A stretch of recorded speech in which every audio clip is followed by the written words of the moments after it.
I have broken something I cannot fix. No toying or tinkering will suffice to fix this thing I broke. I'm not able. No crying or whining or pissing or spewing, no sorries or penance can obliterate my actions. I have broken something I cannot fix. Okay, so the title of my sermon today is Don't Tell Me That You Love Me, Show Me. But I came to that title because I like that song. And I was talking to Donna on the phone earlier this week about what we were going to put in the paper for what the sermon was going to be about. And I thought if I put in the paper, "Don't tell me that you're sorry, show me," I would get a different response for people showing up.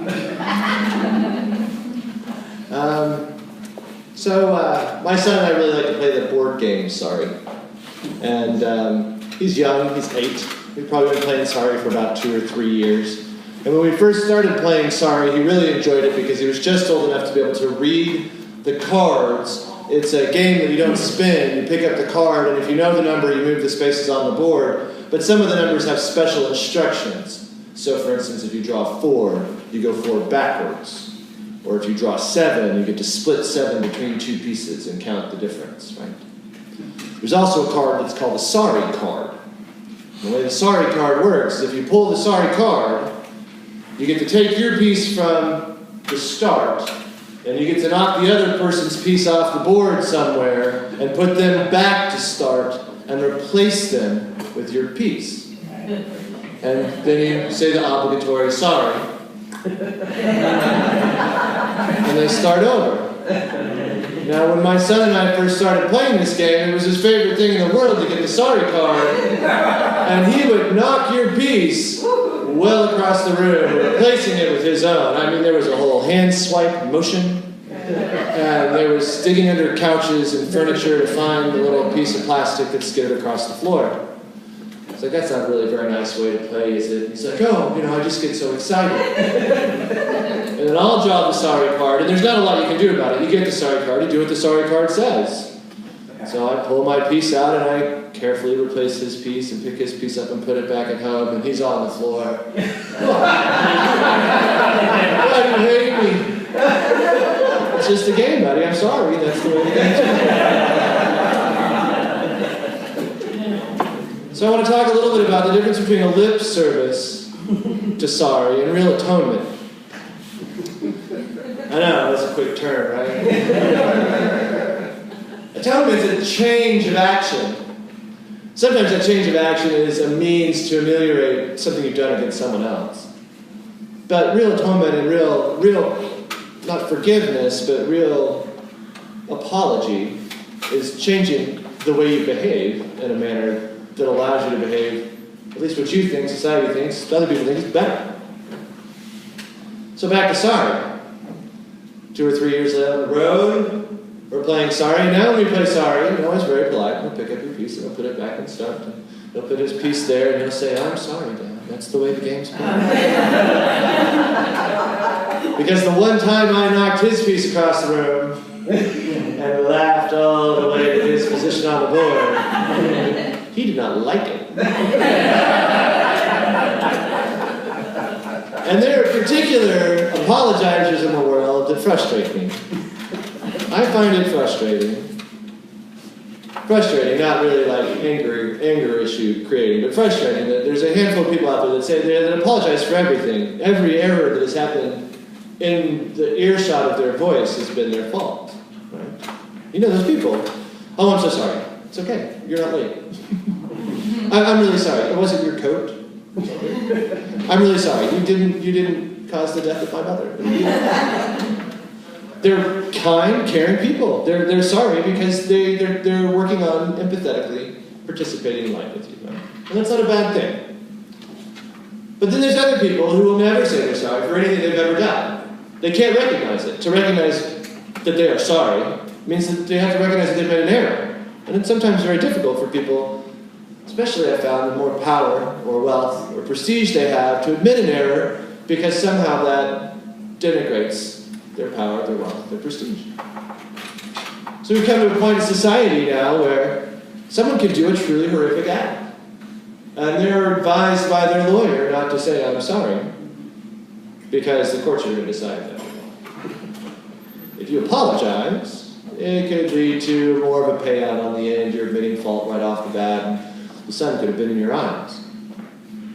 I think that's kind of a cop-out. I think it's disappointing. And I think that it doesn't get to the other side of sorry, which is atonement. In apologizing, you've recognized your error. The other side of apologizing and recognizing your error is changing your behavior, right? So, in some countries with far worse traffic than we have, the rules are very clear. If you hit somebody else, it's your responsibility, period. That's all there is to it. So if you hit a pedestrian in the street, and whatever you do to tragically injure that individual, you're not only responsible for their health care, but you become responsible for taking care of their family, recompensing them for the job and wages that they lose while they're there. Okay? And it's not like a go to court and sue. That is your job. That is the way you reimburse. That is how you atone for what happened. You are responsible. It doesn't matter that everybody else was driving like a crazy loon. You are the one who committed the action. In the United States, we have an awful lot of laws. And those laws are supposed to help us to regulate the way that we atone, right? The way that we recognize our actions and we change our behavior. Unfortunately, I think some of those ways are broken. So now, I'm going to talk about Job.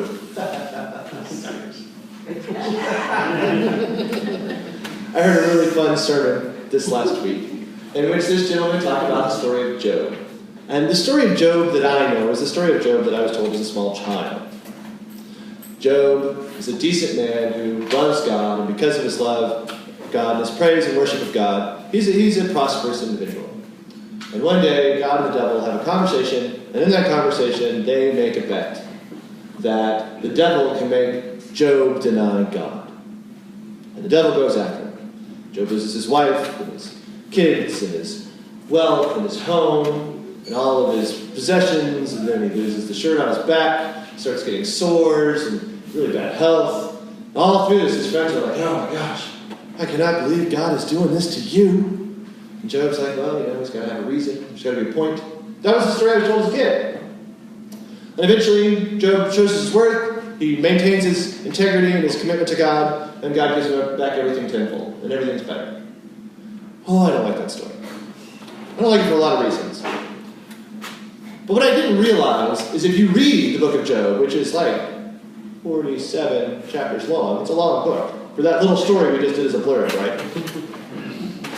Job never denies God, but does he ever get frustrated with God? Boy, does he voice some serious opinions about God's value in the universe if this is the way he's going to treat Job. And Job has a lot of merit in what he's saying. If we look at the participation with the divine as a reciprocal relationship of equals. Okay? In a reciprocal relationship of equals, we can kind of understand and know where God's coming from. We can participate in a good, fashionable, appropriate way. And then we're going to prosper because we're doing what God said. That's the give and take, right? It's a direct line relationship. It's like I go to work, I put in my 40 hours a week, you give me my paycheck, they take out my taxes, I gripe about the taxes, but I get the paycheck. Okay, if I participate with God, God gives me my paycheck, there are some taxes that are taken out that I may or may not be happy with, but I get my paycheck, I get my good reward. And Job is frustrated. He's not getting his good reward. We lose this relationship with God as we move through, say, the Black Plague in Europe. As we move through the AIDS epidemic in the 90s and 70s and 80s, in which we decide, as a culture, that people who get sick are not being punished for their lack of belief. Okay? Bad things happen, and just because bad things happen does not mean that you are not right with God. It's a big statement. So back to Job. Job complains, and God shows up. Very rare God shows up. God shows up and God says to Job, "How you don't know me. I am a vast and mighty being. And your words that you've said about me are not kind words." And Job's like, "I didn't realize you were here." And God's like, if that's the way you feel, if you were God and your friends talked about you that way, would you feel like, doing anything about it? Job's like, yeah, if my friends talk about me like that, I wouldn't want to be their friend either. It's like, as long as we're clear on that, here's a new wife, here's twice as many kids, here's twice as many cows, here's twice as much land, here's twice as much money. Go read Gospels. It's great. Good for Joe. Part of the reasoning there is that during the ancient Israel movement through history, atonement was not just replacing what you stole or fixing what you broke. It was going 2 times above that. God's relationship with Job starts asymmetrical. But after that conversation with God, God atones for his actions by doubling the wealth. He recognizes, and I know that this is a weird concept, and I would not say error, but God realizes that maybe killing his wife and kids was a little mean. And so he gets more wife and kids, and the thing that I think stands out in that story is that Job gets 10 more kids, 3 more daughters. The only people named are his 3 daughters. You get their names. And those 3 daughters get an inheritance of Job's wealth. Right? So, in this culture in which women are basically sold for pigs and cows, well, I guess cows if you're Israel. Goats, cows, okay? In which women are a commodity to be sold. They're a bounty to either get, you sell off your daughter and you get this great, betrothed wealth, or, you gain a daughter and you give away the cows and you get children, an inheritance. These women are given an inheritance irregardless of their sex, which means they don't have to have husbands, which means they're independently wealthy. They can do what they want with their lives. Not only is Job given back twice as much, but his family is given a freedom that is not afforded anyone else because of his devotion to God. Now, how do you feel about your devotion to God, and how do you feel about a God who would wipe out your first family to give you the better second family, I still think is touchy for me. But the justice of atonement and the fact that God, in that story very much himself, but God herself participates in atonement as well, I think is a sign to us that sorry is more than lip service. It's more than just, I'm really sorry. From my heart, I'm telling you I'm sorry. I have a lot of pretty words to tell you that I'm sorry. That's great. I still have a flat tire, or I still can't get to work, or I'm still not able to feed my kids, but I really appreciate your sincere apology. So how do we atone? How do we change who we are?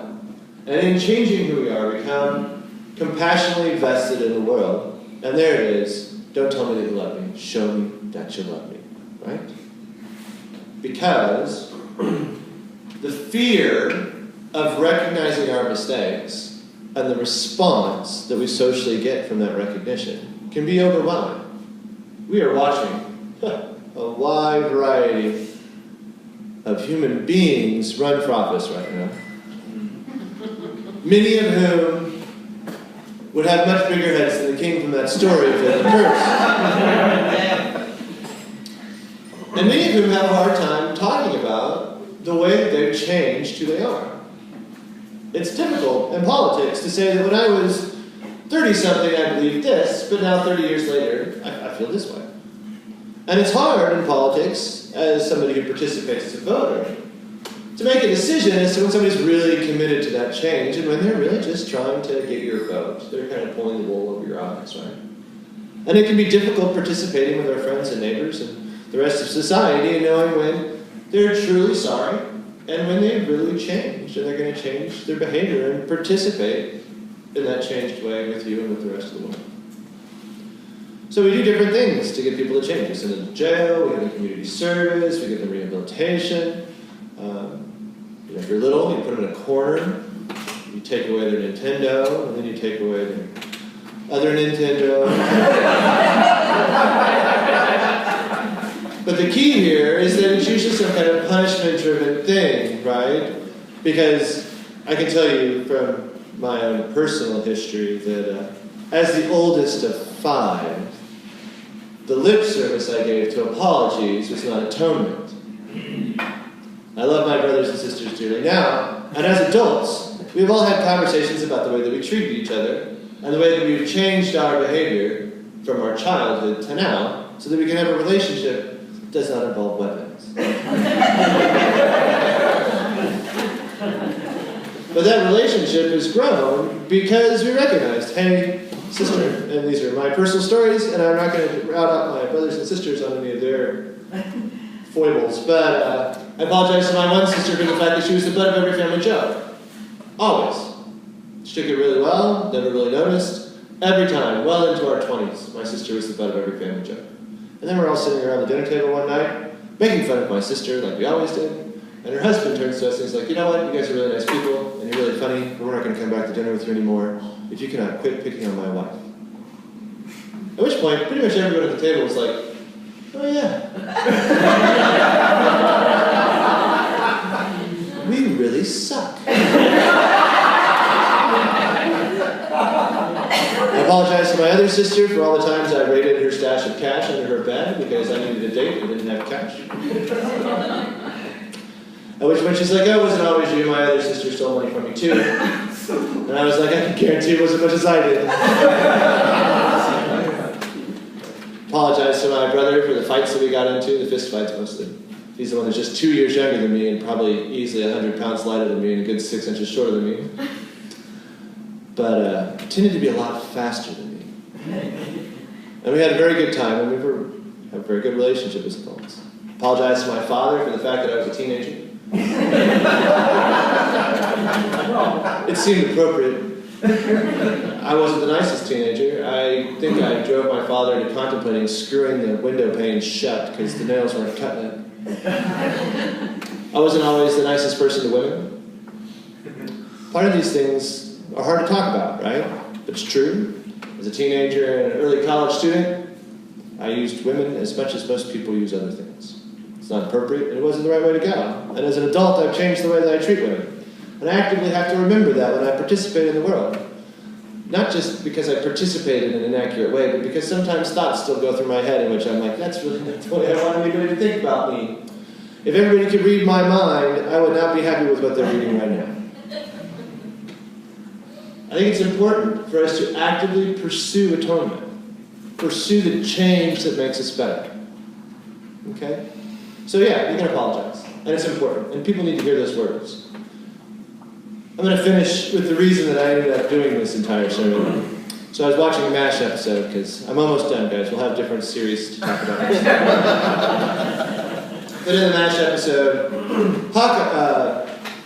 BJ, who's always a very nice, amiable guy, gets a letter from home when his wife has gone back to work to pay for their mortgage, and he gets really bent out of shape. And he kind of starts hustling cards and hustling pinball and hustling anything he can do to get some cash. And when people call him out on it, he gets really angry with them, and he's like, listen, you don't know me. I know I've always been really nice. I'm not really nice anymore. Shut up. And so Houlihan comes to him, and she's like, listen, I don't understand the problem. We're friends. And he's like, we're not friends. You don't know me. This is my life. This is my struggle. My heart is back home with my family. My wife's working. All these things are falling apart, and I'm stuck here. She's like, oh, boo-hoo, you. We're all stuck here. Every last one of us. At least you have a wife and kids at home to suffer for. Some of us are just here, suffering in our own way, and to compare your suffering with my suffering is to belittle everyone else's time here. Everybody has a hard time. So BJ goes home, eats his crow. The next day he shows up at the lunch table with everybody there, and he brings a plate of cookies. And Winchester's like, oh, how much do the cookies cost? He's like, no, their cookies are free, they're from my wife. I just, here you go. It's been hard. Everybody shares the cookies. That's the end. BJ does not apologize. And I turn to my wife and I'm like, come on, really? He never said he's sorry, he's just gonna, be nice and everything's okay? Well, my wife's like, well, there's a difference between apologizing and atonement. When you change your behavior, it's sometimes not necessary to say the words because your behavior has shown that you have changed who you are. That does not deny that the words are useful and that we should use them. It is simply to say that if you are going to truly seek forgiveness from someone or truly embrace your mistake and move forward, the change is what's integral. The apology, God does not apologize to Job. He does not say he's sorry, but he does atone for the loss that Job suffers. Okay? So I leave you. Compassion and love lead us to justice and atonement, not lip service songs.